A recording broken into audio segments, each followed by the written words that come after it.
unless a man be born again, he cannot see the kingdom of heaven. He cannot. Hindi na lang nakikita kung hindi tayo born again. Kaya sa bahay,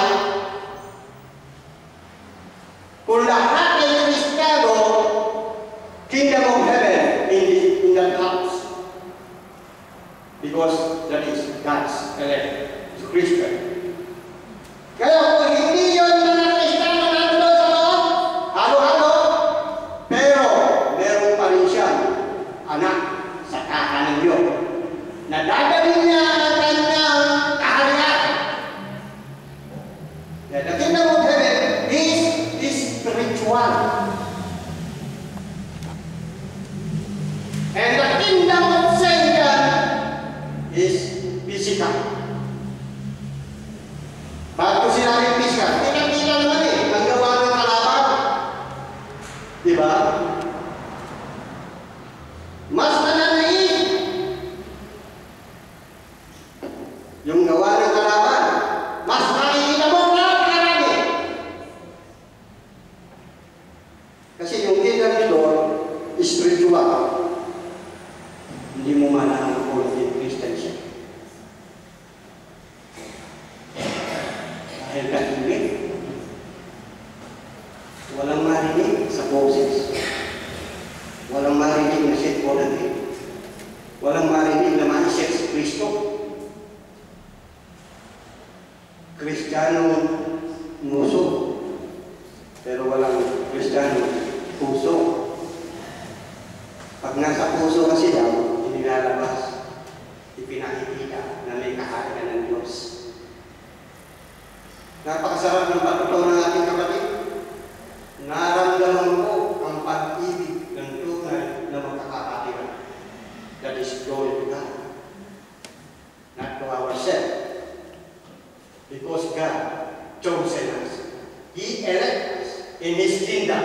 Inilagay tayo sa kanyang kaharian. Kaya walang dapat tumanggi. May tumatang di ba? Wala. God chosen one. In the first century Christian, they call us God's elect. Sa Acts chapter 2, tingnan natin sa Acts.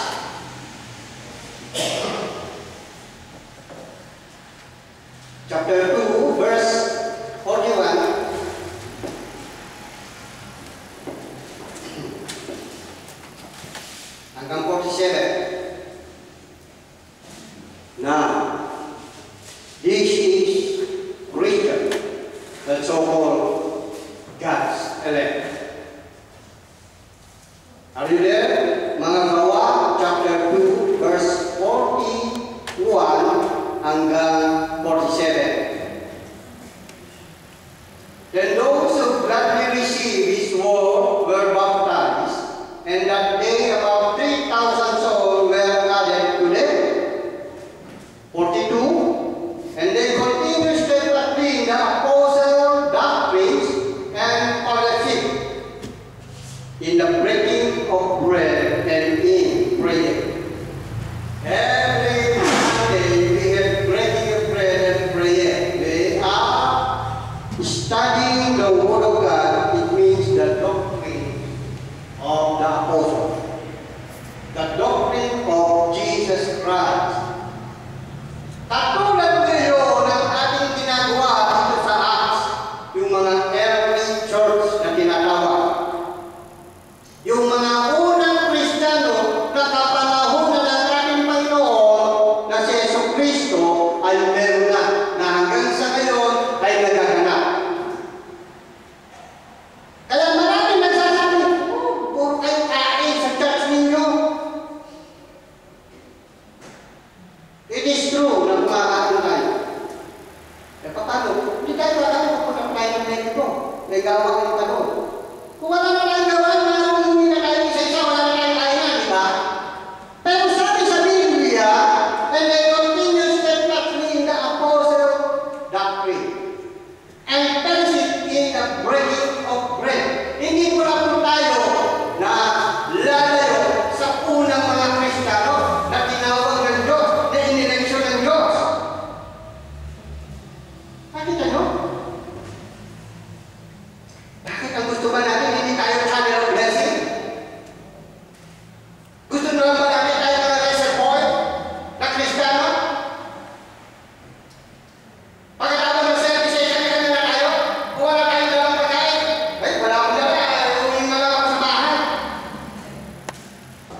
kingdom of God is not of food and drink. It is for spiritual nourishment and nurture. We must be a mature Christian, my brother and sister. Don't be shy. Wala tayo sinasabi kainan na tayo ng kainan. Hindi tayo lumalabaw sa salita ng Diyos.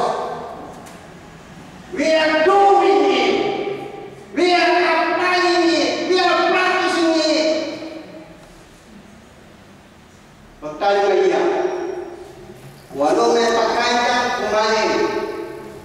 Huwag nang magsalita. Punong-puno na namin siya. Pambili. Daldal pa ng daldal. Kaya minsan, matapon mo rin yung tinatali. Pasalamat. Meron po tayong mga kapatid na nagdadala.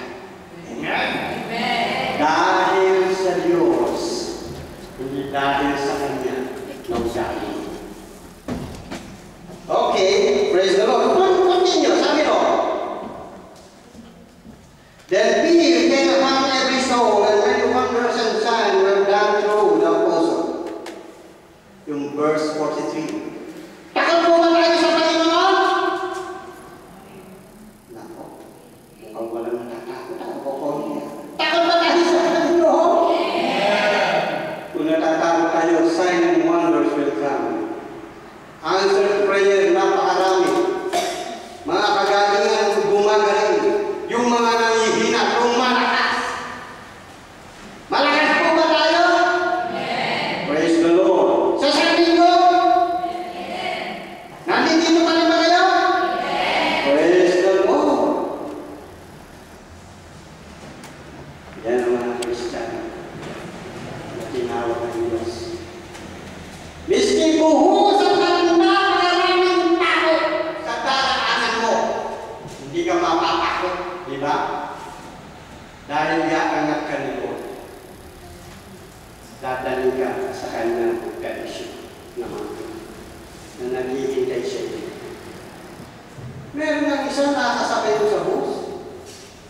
Sabi niya, alam mo, Ronald Bird, miss na miss ko na yung asawa mo. Ganun po ba? Oo, miss ko na eh.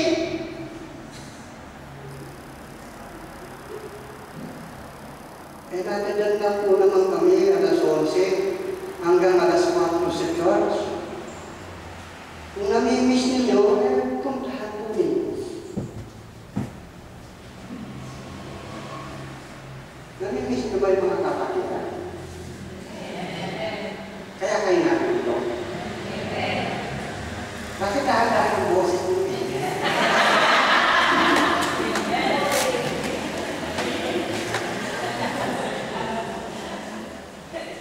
Tama naman kayo naman i-shout amen. Baka kasi mahina lang kasi iba yung pinuputin niya.